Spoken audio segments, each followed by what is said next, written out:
mianatra eo tongotrao.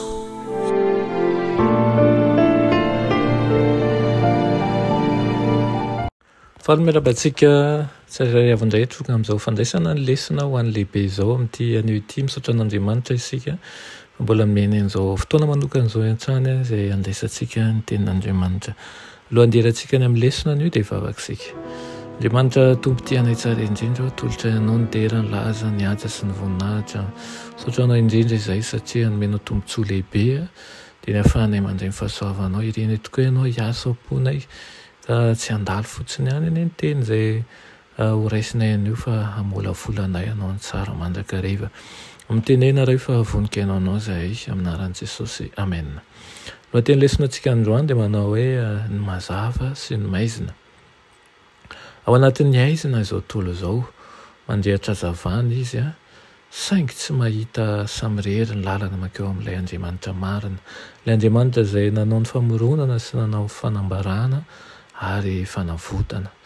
Ny maha olombelona samirery dia tsy afaka mahatratra mihitsy ny fahalalana momba an'Andriamanitra. Avo tahaka ny lanitra izany, inona raha ny tokony atao? Lalina noho ny fisainantsika ka inona no fantatrao? Ny fanahy ny zanaka natsangana ihany no afaka manambara amintsika ny zava-dalina momba an'Andriamanitra izay tsy mbola hitan'ny maso ary tsy mbola reny sofina niditra tao am-pon'ny olona. Dia isika no nanambara an'Andriamanitra n'izany tamin'ny fanahy fa ny fanahy mamantatra ny zavatra rehetra. Jesosy Kristy irery ihany no nanambara azy. Exegomania no matoateny grika ampiasaina leo amin'ny Jaona 1:20 izay midika hoe manazava na hoe maneho.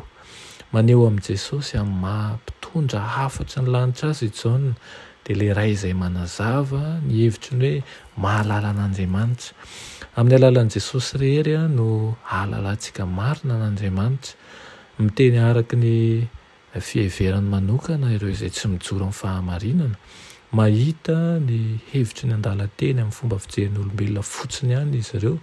Mifanohitra amin'izany ny tsy maintsy aneketsika fa Kristy ny fahazavan'izao tontolo izao sy ny narantsika azy ihany koa amin'ny fanazavana ny teniny.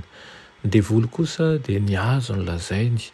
Raha tsy mitandrina isika ary koa tsy milefitra tanteraka amin'ny finoana sy ny fankataovana an'Andriamanitra dia tadidin'ireo midoza hanao toy izany ihany koa. Hamaky ny teny araka izay irintsika sy ilaintsika ary araka ny fomba fijerintsika fotsiny isika.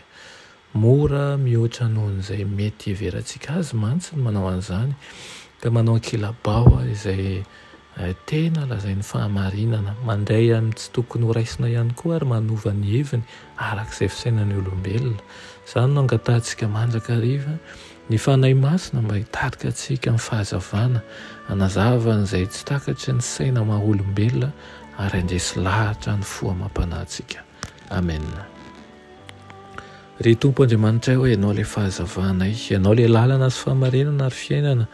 Aoka izahay hilefitra eo ambany fitiavanao, ambany fahefanao ka raha mandray ny teninao dia amin'ny fo torotoro, amin'ny fanetsetena tanteraka no andraisanay azy mba hafanay mahatakatra ny tianao ambara. Miasa amin'ny isa-tokantrano tsirairay avy eto ianao, miasa amin'ny ankonana tsirairay avy ka hanome hery sy hanome tanjaka ary hanome fiovam-baovao eo amin'ny tsirairay avy eny ny teninao. Aminaran'i Jesosy, amen.